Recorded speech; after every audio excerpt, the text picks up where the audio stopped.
Assalamualaikum warahmatullahi wabarakatuh.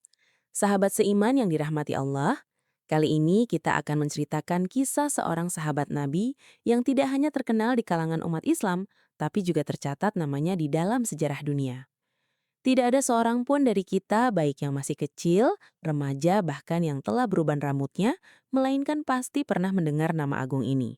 Dialah Panglima Besar umat Islam, pahlawannya para sahabat, jenderal dari jenderal-jenderalnya kaum muslimin. Dialah sang pedang Allah, Sayyidina Khalid ibnu Walid radhiyallahu anhu. Namun sebelum kita masuk ke dalam ceritanya, kami mohon untuk mendengarkan kisah ini sampai selesai, biar kita benar-benar paham dan gak terjadi kesalahpahaman di antara kita. Oke, yuk kita mulai kisahnya. Khalid bin Walid lahir pada tahun 585 Masehi. Beliau berasal dari Bani Makhzum. Bani Makhzum ini merupakan salah satu kabilah terpandang dan sangat berpengaruh di suku Quraisy waktu itu. Salah satu tokoh terkenal yang berasal dari Bani Makhzum adalah Abu Jahal bin Hisham. Ya, dialah Fir'aunnya umat ini, musuh terbesarnya kaum muslimin. Ibunya Khalid bernama Lubabah binti Al-Harith, seorang wanita terhormat yang berasal dari Bani Hilal. Sedangkan ayahnya bernama Walid bin Mughirah, seorang tokoh yang sangat dihormati di suku Quraisy dan juga dikenal dengan kekayaannya yang melimpah ruah. Saking kayanya keluarga Khalid, setiap musim haji tiba, keluarga beliaulah yang menanggung seluruh makanan untuk menjamu para tamu yang datang. Keluarga Khalid bahkan melarang warga Quraisy lainnya agar tidak memasak di rumah mereka, karena semua hidangan dan jamuan sudah disiapkan oleh keluarganya. Bisa kebayangkan gimana kayanya keluarga Khalid bin Walid ini? Sejak kecil, Khalid bin Walid sudah difasilitasi untuk mempelajari alat-alat perang. Salah satunya adalah belajar berkuda. Dan hasilnya, Khalid pun menjadi salah satu penunggang kuda terbaik di masanya. Bahkan nih ya, saking jagonya Khalid menunggangi kuda, saat berperang beliau bisa menunggangi kudanya sambil memegang dua pedang sekaligus. Satu di tangan kanannya dan satu pedang lagi di tangan kirinya. Bayangkan sahabat seiman, lagi bawa kuda bukannya pegang tali kendali, tapi pegang pedang. Keren gak toh? Dan yang gak kalah keren adalah Khalid bin Walid juga menguasai semua alat perang yang dibutuhkan waktu itu. Beliau jago memanah, melempar tombak juga jago. Apalagi menggunakan pedang gak perlu diragukan lagi. Pokoknya Khalid bin Walid ini benar-benar pejuang paket lengkap lah waktu itu. Nah, berkat keahliannya inilah, Khalid pun selalu diberikan peran penting di setiap peperangan yang melibatkannya. Salah satu momen penting yang melibatkan Khalid sebelum masuk Islam adalah saat terjadinya Perang Uhud pada tahun ketiga Hijriyah. Waktu itu Khalid dipercayai untuk memimpin pasukan berkuda kaum kafir Quraisy. Sebenarnya saat itu pasukan kafir Quraisy sudah berhasil dipukul mundur oleh kaum muslimin. Tapi karena pasukan pemanah dari kaum muslimin melanggar perintah Rasulullah, akhirnya Khalid dan pasukannya pun berhasil membalikan keadaan. Waktu itu Rasulullah memerintahkan pasukan pemanah untuk tetap berada di atas bukit sampai ada instruksi untuk turun, barulah mereka boleh turun. Tapi yang terjadi mereka justru turun lebih dulu sebelum diperintahkan oleh Rasulullah. Pasukan pemanah itu tidak menyadari bahwa pasukan berkuda Khalid bin Walid masih bersembunyi di balik bukit. Mereka sedang menunggu kesempatan yang tepat untuk menyerang kaum muslimin. Begitu melihat ada celah yang bisa dimanfaatkan, Khalid pun langsung mengambil tindakan. Ia memimpin pasukannya untuk memberi serangan balasan yang mengejutkan dan mengacaukan barisan kaum muslimin. Akhirnya kaum muslimin pun berhasil dikalahkan oleh pasukan berkudanya Khalid bin Walid. Khalid bin Walid selalu menjadi salah satu garda terdepannya kaum kafir Quraisy dalam melawan pasukan muslimin. Bahkan di Perang Khandaq atau Perang Parit, Khalid bin Walid pernah mendapatkan tugas untuk membunuh Rasulullah Shallallahu Alaihi Wasallam. Namun hal itu tidak berhasil dia lakukan karena pasukan kafir Quraisy waktu itu tidak mampu menembus benteng pertahanan kaum muslimin. Akhirnya peperangan pun gagal dilaksanakan. Pada tahun ke-6 Hijriyah, Rasulullah dan para sahabat pergi ke Mekah untuk melaksanakan umroh.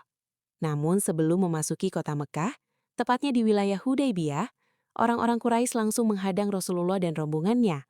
Pada saat itu, kaum kafir Quraisy mengira kalau kedatangan Rasulullah ke Mekah itu untuk memerangi mereka. Namun setelah mengetahui bahwa kedatangan Rasulullah bukanlah untuk berperang, maka orang kafir Quraisy pun langsung membuat suatu kesepakatan dengan Rasulullah yang kemudian kesepakatan ini dikenal dengan kesepakatan Hudaybiyah. Isi dari perjanjian tersebut adalah kaum muslimin yang mau melaksanakan umroh pada tahun ini harus pulang dulu ke Madinah dan baru boleh melaksanakan umroh di tahun depannya. yaitu pada tahun ke-7 Hijriah. Selain itu, perjanjian tersebut juga berisi larangan perang bagi kaum muslimin dan juga kaum musyrikin selama 10 tahun ke depan. Dan akhirnya pada tahun ke-7 Hijriah, sesuai dengan isi perjanjian di Hudaybiyah, Rasulullah dan para sahabat pun pergi ke Mekah untuk melaksanakan umroh. Nah, di antara sahabat yang ikut umroh dengan Rasulullah waktu itu, saudaranya Khalid bin Walid yaitu Al-Walid bin Walid juga ikut umroh bersama Rasulullah. Ternyata Al-Walid ini udah lebih dulu masuk Islam sebelum Khalid bin Walid memeluk Islam. Saat Al-Walid sedang melaksanakan umroh, Rasulullah pun mendekatinya lalu bertanya, "Di mana saudaramu Khalid, ya Al-Walid?" Maksud dari pertanyaan Rasulullah itu adalah di mana saudaramu Khalid, kenapa dia masuk Islam? Mendengar pertanyaan itu, Al-Walid pun menjawab, "Allah akan datangkan Khalid ya Rasulullah." Rasulullah pun kembali berkata, "Orang seperti Khalid nggak mungkin nggak tahu tentang Islam. Seandainya dia jadikan kehebatan dan kecerdasannya dalam bertempur untuk membela kaum muslimin, maka itu lebih baik baginya, dan kami akan mengedepankan dia daripada yang lainnya." Mendengar pernyataan dari Rasulullah, Al-Walid pun merasa tercengang dan terkesima. Maka Al-Walid langsung pergi untuk mencari saudaranya itu. Setelah dicari-cari di sekitar Mekah, Al-Walid tidak berhasil menemui Khalid. Akhirnya Al-Walid menuliskan selembar surat yang ditujukan kepada Khalid bin Walid. Kurang lebih isi suratnya seperti ini. "Wahai saudaraku, aku tidak pernah melihat sesuatu yang lebih aneh dari dirimu. Selain engkau tidak masuk Islam, padahal engkau adalah orang yang cerdas. Bagaimana mungkin kecerdasanmu dapat menghalangimu dari Islam? Apakah ada orang yang tidak mengerti tentang indahnya Islam? Perlu kau ketahui, sesungguhnya Rasulullah telah bertanya kepadaku tentang dirimu." Dan di dalam surat itu, Al-Walid juga menceritakan isi percakapan beliau dengan Rasulullah. Nah, saat Khalid menerima surat itu dan membacanya, seketika hatinya langsung tersentuh. Beliau tidak menyangka kalau Rasulullah Shallallahu Alaihi Wasallam, yang bahkan pernah dia coba untuk menghilangkan nyawanya, ternyata malah mencarinya dan bahkan memujinya. Dalam hatinya, Khalid berkata, "Aku telah menyaksikan 3 perang saat melawan Muhammad. Di setiap pertempuran yang kusaksikan, aku pulang dengan perasaan bahwa aku berada di sisi yang salah, dan bahwa Muhammad pasti akan menang." Di hari selanjutnya, Khalid bin Walid mengalami suatu mimpi yang tidak pernah dia alami sebelumnya. Di mana waktu itu Khalid bin Walid bermimpi sedang berada di suatu daerah yang kering, tandus, dan sempit tempatnya. Terus tiba-tiba beliau bisa keluar ke daerah yang hijau, luas, dan juga subur tempatnya. Nantinya mimpi ini ditafsirkan oleh Abu Bakar sebagai petunjuk atau hidayah kepada Khalid, yang mana daerah hijau, luas, dan subur itu adalah jalan keluar dari Allah yang ditunjukkan kepada Khalid untuk menuju Islam. Adapun tempat sempit, kering, dan tandus itu adalah kesyirikan. Setelah terbangun dari tidurnya, Khalid pun berkata, "Demi Tuhan, sekarang jalan sudah nyata. Kebenaran bagiku sudah terlihat. Laki-laki itu benar-benar seorang nabi. Aku akan pergi ke Madinah untuk menemuinya dan memeluk Islam." Sebelum berangkat ke Madinah, Khalid mencari seseorang yang bisa menemaninya. Maka Khalid pun menjumpai Utsman bin Tolhah, lalu menyampaikan tujuannya kepada Utsman bin Tolhah. Mendengar perkataan Khalid, Utsman pun langsung menyambutnya dengan baik. Ternyata Utsman bin Tolhah juga punya niat yang sama, yaitu ingin memeluk Islam. Maka berangkatlah mereka berdua menuju Madinah. Ketika sampai di suatu tempat, Khalid dan Utsman berjumpa dengan Amr bin As. Lalu Amr bin As mengucapkan salam kepada mereka dan bertanya, "Mau kemana wahai Abu Sulaiman?" Abu Sulaiman adalah salah satu julukan dari Khalid bin Walid. Maka Khalid pun menyampaikan tujuannya kepada Amr bin As. Mendengar pernyataan Khalid, Amr bin As pun tersenyum dan berkata, "Aku ikut dengan kalian, karena aku juga ingin masuk Islam." Maka mereka pun berangkat ke Madinah untuk menemui Nabi Muhammad SAW. Ketika sampai di Madinah, Rasulullah menyambut mereka dengan penuh senyuman. Selanjutnya Khalid menyatakan dirinya untuk masuk Islam dan mengucapkan 2 kalimat syahadat. Setelah Khalid bin Walid menyatakan keislamannya, Rasulullah pun bersabda, "Segala puji bagi Allah yang telah memberi petunjuk kepadamu, wahai Khalid. Sungguh aku telah melihat kecerdasan pada dirimu, dan aku berharap kecerdasanmu tidak mengantarkan engkau kesyirikan." Mendengar ucapan Rasulullah, Khalid pun menjawab, "Ya Rasulullah, mohonkanlah ampunan bagiku atas segala kesalahan yang pernah aku lakukan di zaman jahiliyah yang membuatku menghalangi manusia dari jalan Allah." Lalu Rasulullah berkata, "Sesungguhnya Islam akan menghapuskan seluruh dosa-dosa yang ada pada dirimu sebelumnya." Lalu Khalid kembali berkata, "Meskipun begitu, mintalah ampunan untukku wahai Rasulullah." Maka setelah itu Rasulullah pun berdoa, "Ya Allah, ampunilah Khalid bin Wal atas segala yang telah ia lakukan untuk menghalangi orang-orang dari jalanmu." Selanjutnya, majulah Amr bin As dan Utsman bin Tolhah untuk menyatakan keislamannya. 2 bulan setelah Khalid masuk Islam, terjadilah Perang Mu'tah. Inilah peperangan pertama yang melibatkan Khalid bin Walid di dalam barisan kaum muslimin. Di Perang Mu'tah ini, lawannya kaum muslimin bukanlah kaum kafir Quraisy. Kalau kaum kafir Quraisy mah masih sedikit jumlah pasukannya. Tapi lawannya kaum muslimin waktu itu adalah pasukan Romawi Raya. Waktu itu nggak ada satupun imperium yang mampu menandingi 2 imperium besar ini, yaitu Romawi dan Persia. Kalau dilihat dari popularitas, memang tidaklah sebanding. Tapi kalau dilihat dari segi keberanian, kaum muslimin tidak pernah gentar. Di Perang Mu'tah ini, pasukan yang dikirim oleh Rasulullah bernama Sariah. Sariah ini adalah pasukan perang yang dikirim oleh Rasulullah yang mana Rasulullah tidak ikut di dalamnya. Kalau misalnya Rasulullah ikut di dalam suatu peperangan, maka pasukan itu disebut dengan Ghazwah. Setiap Rasulullah mengirim pasukan syariah, beliau pasti akan menunjuk satu orang untuk memimpin pasukan tersebut. Tapi entah kenapa di Perang Mu'tah ini agak sedikit berbeda. Rasulullah Shallallahu Alaihi Wasallam menunjuk 3 panglima sekaligus. Panglima yang pertama adalah Zaid bin Harits. Kalau Zaid gugur, maka otomatis digantikan oleh Ja'far bin Abi Thalib. Dan jika Ja'far bin Abi Thalib gugur, panglima yang akan menggantikan adalah Abdullah bin Rawahah. Singkat cerita, berangkatlah 3.000 pasukan muslimin beserta Khalid bin Walid di dalamnya menuju ke wilayah Mu'tah. Dan tanpa diduga, sesampainya di sana, jumlah pasukan Romawi ternyata jauh lebih banyak. Kalian tahu berapa jumlah pasukan Romawi waktu itu? Jumlahnya 200.000 pasukan. Iya, serius. Bayangkan sahabat seiman, jumlah kaum muslimin hanya 3.000 orang, sedangkan pasukan Romawi jumlahnya 200.000 pasukan. Gimana cara menanginnya itu? Melihat jumlah musuh yang sangat besar, para sahabat pun saling berkata, "Gimana ini? Apa baiknya kita kirim surat kepada Rasulullah agar Rasulullah menambah pasukan? Gak mungkin kita melawan pasukan raksasa sebanyak ini." Mendengar itu, Abdullah bin Rawahah pun berkata, "Wallahi, selama ini kita berperang bukan karena jumlah. Wallahi, peperangan inilah yang kalian datang karena ingin mencari kesyahidan. Ada 2 pilihan, kita akan mendapatkan kemenangan atau mati sebagai syuhada. Peperangan inilah yang kita cari. Untuk apa kita hidup di dunia kalau tidak mencari kesyahidan?" Akhirnya, para sahabat pun sepakat dengan pendapat Abdullah bin Rawahah. Maka terjadilah pertempuran yang tidak seimbang itu. Di tengah pertempuran yang sedang berkecamuk itu, panglima pertama kaum muslimin, yaitu Zaid bin Harithah pun gugur. Melihat Zaid telah gugur, Ja'far langsung maju untuk menggantikan posisinya. Di sisi lain, saat peperangan sedang berkecamuk di daerah Mu'tah, Rasulullah dan para sahabat sedang berkumpul di Madinah.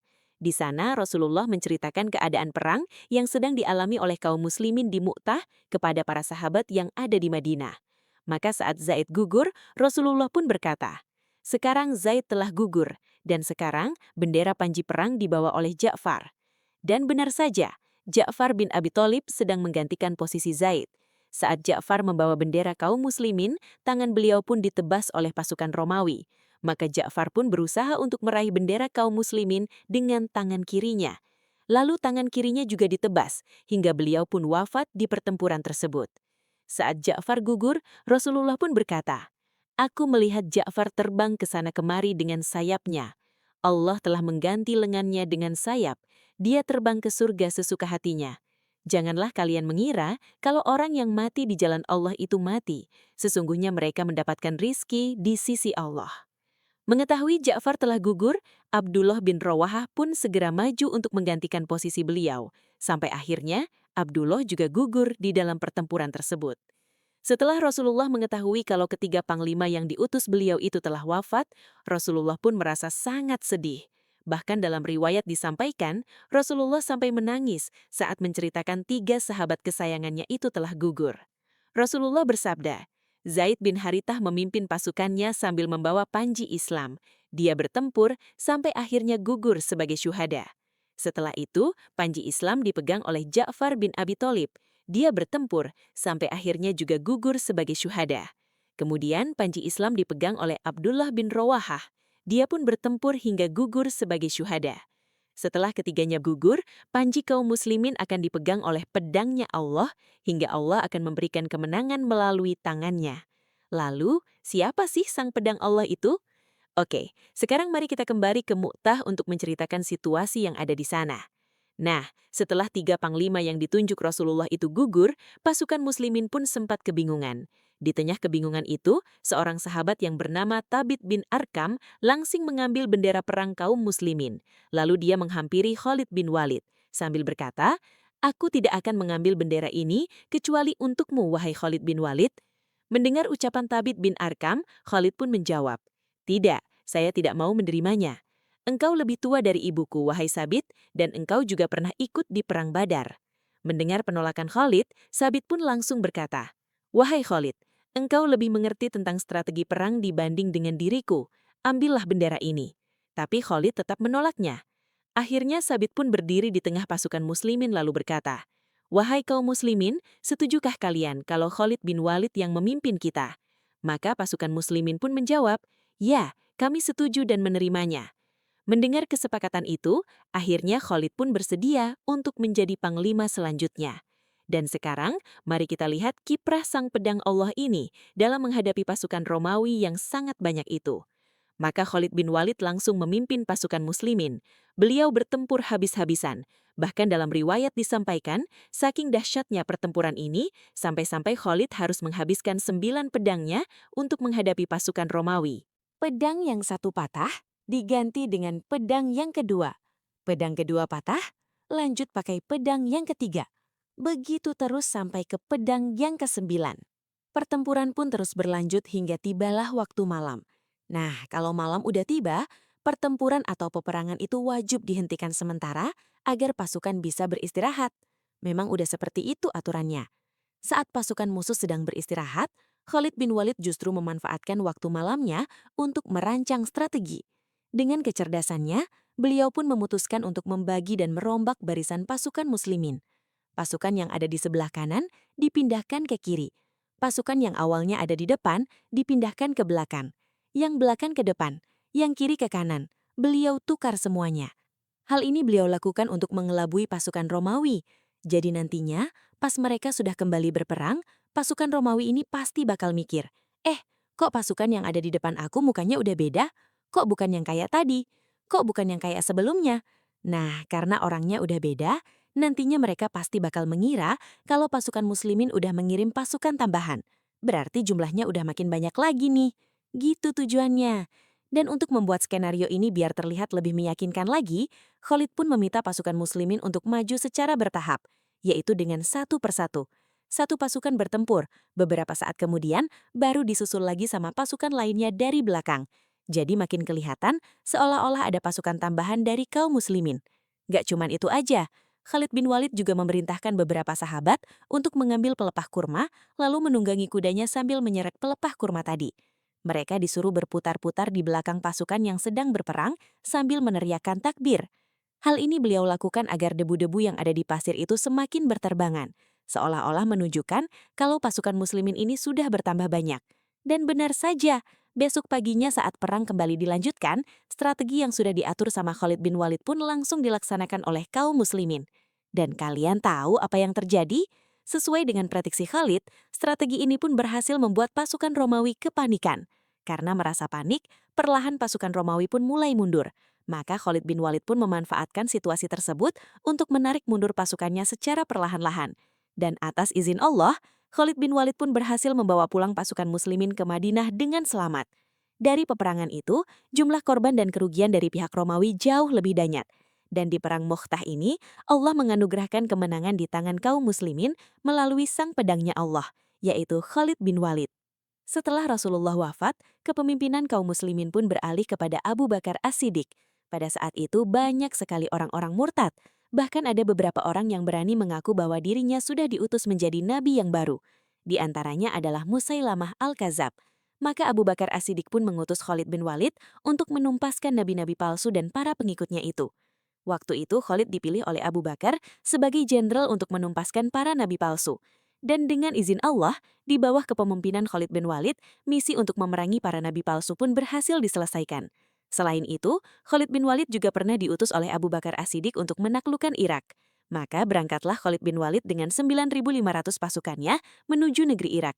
Dan di pertempuran tersebut, Khalid bin Walid pun berhasil memenangkan peperangan dengan cepat. Setelah berhasil menaklukkan Irak, Khalid bin Walid diminta untuk pergi ke Syam dalam rangka membantu kaum muslimin yang mau berperang di sana. Maka berangkatlah Khalid bin Walid beserta pasukannya menuju negeri Syam. Syam waktu itu dikuasai oleh orang-orang Romawi, jadi bisa dibilang ini adalah pertempuran kedua kaum muslimin melawan pasukan Romawi setelah berperang di Perang Mu'tah. Dan perang ini pun dinamakan dengan Perang Yarmuk. Gak lama kemudian sampailah pasukan Khalid bin Walid di negeri Syam. Waktu itu jumlah pasukan muslimin sekitar 30–45 ribu pasukan, sedangkan jumlah tentara Romawi sekitar 240 ribu pasukan. Lagi-lagi, perang yang tidak sebanding. Sebelum perang dimulai, Panglima Perang Romawi yang bernama Mahan mengundang Khalid agar datang kepadanya. Saat Khalid sampai di dekatnya, dia pun mengatakan, "Ya Khalid, kami tahu kalian itu adalah bangsa Arab, bangsa yang di negerinya tidak punya apa-apa. Kalian kesini mau cari makan kan? Sudahlah, pulanglah ke negerimu dan bawa pulang prajuritmu. Kita nggak usah perang. Hitung jumlah prajuritmu. Setiap prajuritmu akan kami berikan 10 dinar. Tahun depan aku akan mengirimkan hal yang sama kepada kalian." Setelah ditawar oleh Panglima Perang Romawi, kalian tahu apa jawaban Khalid bin Walid? "Bukan karena itu kami datang kemari, wahai jenderal. Demi Allah, kami adalah bangsa peminum darah, dan kami mendengar bahwa darahnya orang Romawi adalah darah terlezat yang aneh di muka bumi. Maka kami datangkan kepada kalian kaum yang mencintai kematian sebagaimana kalian mencintai kehidupan." Setelah menjawab pertanyaan dari Panglima Romawi, Khalid pun kembali ke pasukannya. Lalu beliau berkata, "Allahu Akbar, bertiuplah wahai angin surga." Pasukan muslimin pun langsung melesat bagaikan anak panah yang keluar dari busurnya. Dan pertempuran hebat pun dimulai. Saat pertempuran sedang berkecamuk, salah satu panglima Romawi yang bernama Jargah mengundang Khalid, lalu berkata kepada beliau, "Wahai Khalid, jujurlah kepadaku, dan janganlah kau berbohong, karena orang yang merdeka itu nggak pernah berbohong. Kenapa orang-orang Islam menjulukimu dengan pedang Allah? Apakah Tuhanmu menurunkan pedang kepada Muhammad, lalu Muhammad memberikan pedang itu kepadamu?" Maka Khalid pun menjawab, "Tidak." "Lalu kenapa engkau dijuluki pedang Allah?" tanya Panglima Romawi dengan penasaran. "Allah telah datangkan seorang nabi di antara kami. Lalu sebagian dari kami ada yang mempercayainya, dan sebagiannya ada yang mendustakannya. Sebelumnya aku termasuk orang yang mendustakannya. Namun setelah Allah memberikan hidayah kepada kami pun mengakui kerasulannya dan beriman kepadanya. Kami mentauhidkan Allah, kami beriman kepada Allah dan kami berperang di jalan Allah. Maka dari situlah kami dipanggil dengan pedangnya Allah." Lalu Panglima Romawi itu kembali bertanya, "Apakah orang yang masuk Islam hari ini mendapatkan pahala dan balasan yang sama seperti kalian?" Khalid menjawab, "Iya, bahkan lebih utama daripada kami." "Bagaimana bisa? Sementara kalian udah lebih dulu masuk Islam?" tanya Panglima Romawi dengan heran. Khalid pun menjawab, "Kami hidup bersama Rasulullah. Kami melihat ayat dan berbagai mukjizat yang diturunkan kepadanya, maka lebih mudah bagi kami untuk beriman kepadanya. Sedangkan kalian gak jumpa dengan Rasulullah, kemudian kalian beriman kepada Allah dan Rasulnya, maka pahala yang kalian dapat lebih besar daripada kami." Mendengar perkataan Khalid, Panglima Romawi yang bernama Jarjah itu berjalan dengan kudanya agar lebih dekat lagi dengan Khalid. Lalu dia berkata, "Ajarkan Islam kepadaku, wahai Khalid." Akhirnya, Panglima Romawi ini pun memutuskan untuk memeluk agama Islam. Setelah itu, Panglima ini langsung bergabung dengan pasukan muslimin untuk memerangi tentara Romawi. Maka dalam sejarah disampaikan, Jarjah ini gugur sebagai syuhada di dalam pertempuran tersebut. Singkat cerita, Perang Yarmuk pun berhasil dimenangkan oleh kaum muslimin. Waktu itu, kaum muslimin berhasil membunuh 120 ribu tentara pasukan Romawi. Romawi dihancurkan sehancur-hancurnya oleh Khalid dan pasukannya. Setelah memenangkan Perang Yarmuk, tiba-tiba seorang utusan mendatangi Khalid dan memberinya sepucuk surat. Ternyata, surat itu berisi tentang berita wafatnya Khalifah Abu Bakar As-Siddiq, dan posisi beliau telah digantikan oleh Amirul Mukminin Umar bin Khattab. Dan dalam surat itu juga disampaikan bahwa Amirul Mukminin Umar bin Khattab telah memberhentikan Khalid bin Walid dari panglima perang kaum muslimin dan digantikan oleh Abu Ubaidah bin Jarrah. Maka mulai hari itu, Khalid pun resmi diberhentikan dari jabatannya. Lalu kenapa sih Umar bin Khattab memecat Khalid? Jadi begini sahabat seiman, Sebenarnya sebelum menjadi khalifah, Umar sudah pernah mengusulkan keinginannya itu kepada Abu Bakar As-Siddiq. Karena menurut Umar, pedang Khalid itu ringan, tajam, dan terlalu tergesa-gesa. Maksud dari pernyataan Umar ini bukan karena membenci Khalid, tapi Umar melihat kalau Khalid ini terlalu cepat dan sangat luar biasa dalam bertempur. Nah, karena hal inilah, Umar pun merasa khawatir kalau Khalid ini bakal dijadikan jimat oleh para sahabat. Misalnya, mau perang, oh ada Khalid ini, kita pasti bakal menang. Akhirnya para sahabat bakal berpikir kalau ada Khalid, mereka pasti bakal menang. Padahal yang memberi kemenangan itu adalah Allah Subhanahu wa Ta'ala. Makanya Umar ini khawatir dan gak mau hal itu terjadi di kalangan kaum muslimin. Tapi waktu itu Abu Bakar menolak usulan Umar dengan jawaban, "Wallahi, aku tidak akan pernah menyarungkan pedangnya Allah yang sudah dihunuskan oleh Rasulullah untuk menebas leher orang-orang kafir." Abu Bakar wafat dan Umar menjadi khalifah, beliau pun langsung mengirimkan surat kepada Khalid dan menggantikan posisinya dengan Abu Ubaidah bin Jarrah.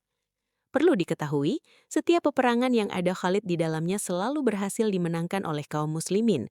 Bahkan dalam beberapa riwayat disebutkan, selama hidupnya Khalid bin Walid udah mengikuti lebih dari 100 pertempuran. Dan yang luar biasanya lagi, semua peperangan yang dipimpin oleh beliau atau ada beliau di dalamnya, tidak ada satupun yang kalah. Menang semuanya.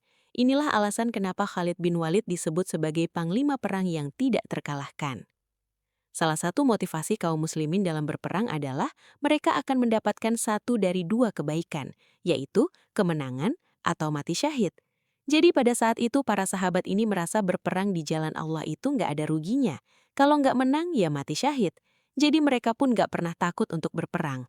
Bahkan banyak dari para sahabat mendambakan agar mati syahid saat berperang, makanya pasukan muslimin pun dikenal dengan pasukan yang tidak takut mati. Begitu juga dengan Khalid bin Walid sebagai panglima perang yang hampir setengah dari hidupnya dihabiskan di medan pertempuran. Beliau sangat mendambakan syahid di jalan Allah. Tapi ternyata keinginan beliau itu tidak terpenuhi. Beliau justru menghembuskan nafas terakhirnya di atas tempat tidurnya. Saat beliau sedang terbaring di kamarnya dan mulai merasakan pedihnya sakaratul maut, Khalid pun sempat menyampaikan satu keluhan di situ. Beliau bilang, "Aku telah terlibat di dalam 100 pertempuran, atau kurang lebih demikian.